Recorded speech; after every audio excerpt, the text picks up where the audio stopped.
Hello guys! Welcome back to our channel. And for today's video is mag-blow ako sa labas. So, since si Ethan ay pumapasok na sa kanyang therapist, hindi pala ito lubat. Kailangan ko siya i-off.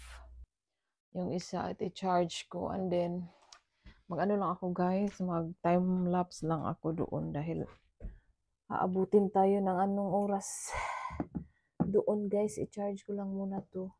Si Sophia is nagluto ng cookie na naman. Nagluto na naman siya ng cookies. Then, ang gulo pa ng aming kaloob-looban ng bahay guys. And then, ito dadalhin ko to dahil mag-time-lapse tayo habang nag-blow ng mga dahon.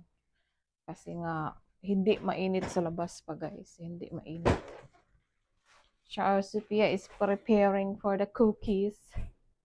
Ingredient. So, punta tayo sa labas, guys.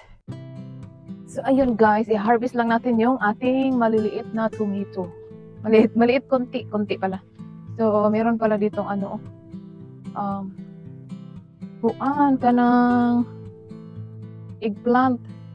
Hindi ako nakadala ng cutter. So, hinog na talaga siya, guys. Hinog. Ano bang Tagalog sa hinog? Basta na siya, ripe. Ripe na siya, guys. So, yung kunin ko is yung ripe na talaga. So, yung iba, bukas na yan.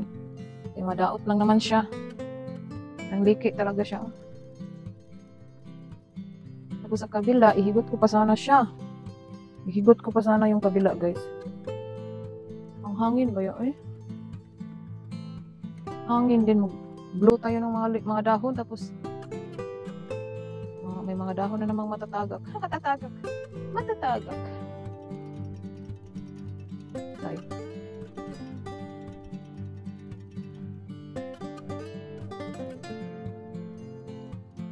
So, nagdala ako nito kahapon ba? Nagsinom kasi kami kay Kinaday Carol kahapon. Hindi na ako nag-vlog. Na-busy yung lola, busy ang line ng yung lola. So, ito guys, kunin natin yung isa.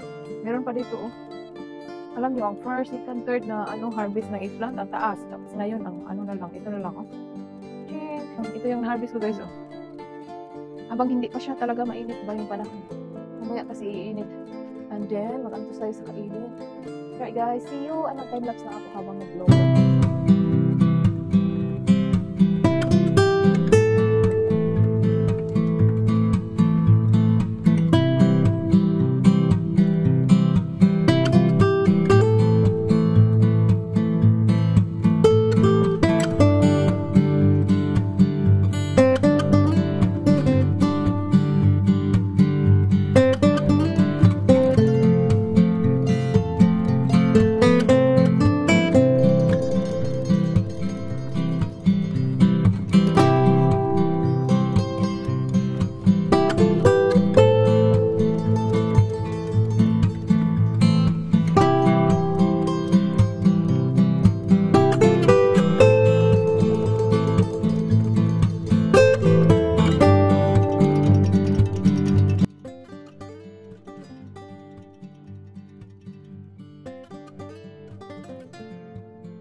Tubig pero hindi na ako nag-iturid.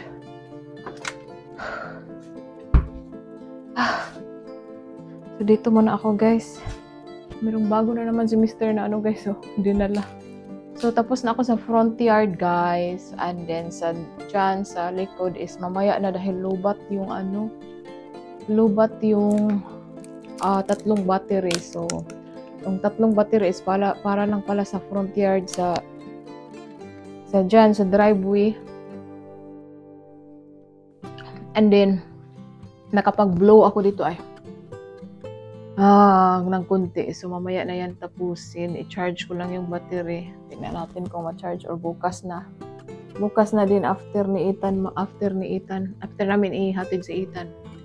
Siguro bukas ko tatapusin.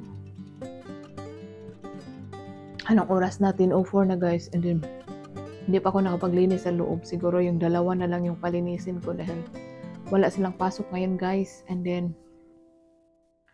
Kahapon wala silang pasok dahil Labor Day, and then ngayon is wala din silang pasok daw. Yung dalawa, yung isa tulog pa, yung isa nagawa ng cookies. So, mamaya ko na siguro yan sila, iwan ko lang mamaya or bukas.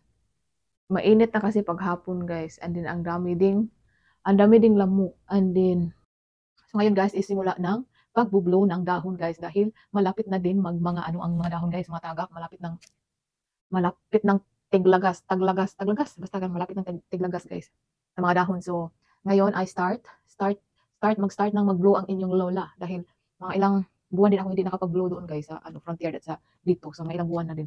Kasi simula nang pinaputol ni Mister yung ibang kahoy dito guys is hindi na masyado yung ano dahon ng mga tagak. So, hindi kami masyadong nag-blow ng mga dahon. Sa atin, isilhigon na dire di madag silhig. Sana cook na lang ininom ko. Very healthy. So, alright guys, here later dahil ang dami ko pang gagawin sa taas guys. So, hindi na lang ako mag-vlog. So, ito lang yung aking vlog for today's video guys. So, thank you all for watching guys. Please don't forget to like and subscribe. Bye. Pasensya na guys sa likuran ko dahil nandito talaga ako sa garage. Bye guys.